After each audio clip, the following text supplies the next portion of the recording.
બરવાળા મંગલપુર મેલડી માતાના મંદિરે વકીલ વિજય વિશ્વાસ સંમેલન યોજાયું. ગુજરાત રાજ્યના તમામ વકીલ સાહેબોની માતૃ સંસ્થા બાર કાઉન્સિલ ઓફ ગુજરાતની ચૂંટણી જાહેર થતાં જ રાજ્યના તમામ વકીલોમાં ઉત્સાહનો માહોલ જોવા મળી રહ્યો છે. દર 5 વર્ષે યોજાતી બાર કાઉન્સિલ ઓફ ગુજરાતની ચૂંટણી તારીખ 6/3/2026ના રોજ યોજાશે અને જેમાં રાજ્યના તમામ વકીલો મતદાન કરીને રાજ્યની બાર કાઉન્સિલ ઓફ ગુજરાતની ટીમમાં વકીલોના હિત માટે કામ કરતા વકીલોને ચૂંટી કાઢશે.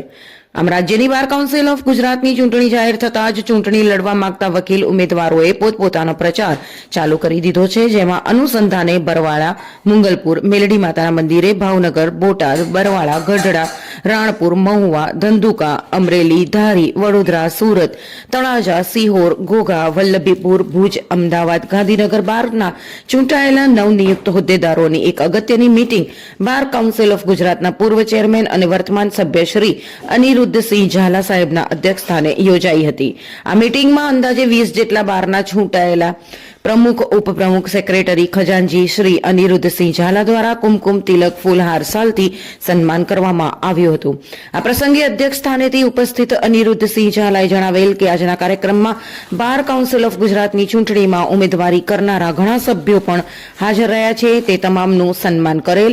મંચ પર સંતો મહંતોની હાજરીમાં શંખનાદ કરીને બાર કાઉન્સિલ ઓફ ગુજરાતની ચૂંટણીના પ્રચારના શ્રી ગણેશ કર્યા હતા અને જણાવેલ કે તમામ વકીલ સાહેબો જે સારા ઉમેદવારોને વકીલોના પ્રશ્નોને વાચા આપે છે એવા તમામ ઉમેદવારોને જીતાડવા અપીલ કરવામાં આવી હતી.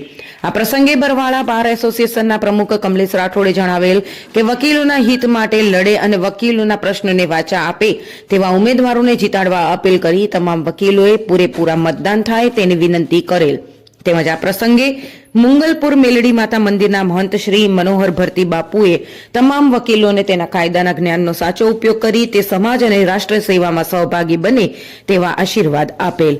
આ સમગ્ર કાર્યક્રમ સંચાલન એડવોકેટ પથુભા બારોટે કરેલ. વ્યવસ્થાપક તરીકે એડવોકેટ કરણસિંહ રાઠોડે સેવા આપેલ. કાર્યક્રમના અંતમાં આભાર વિધિ બોટાદ બાર એસોસિએશનના પ્રમુખ મનોજસિંહ યાદવે કરેલ. વકીલ એકતા જિંદાબાદના સૂત્રોચ્ચાર સાથે કાર્યક્રમનું સમાપન કરવામાં આવ્યું હતું. रिपोर्टर चिंतन वागड़िया बरवाड़ा। हम दिखाएंगे सच्चाई की खबर चैनल को लाइक कीजिए, सब्सक्राइब कीजिए और हमारे साथ जुड़े रहिए. हम दिखाएंगे आपको सच्चाई की खबर.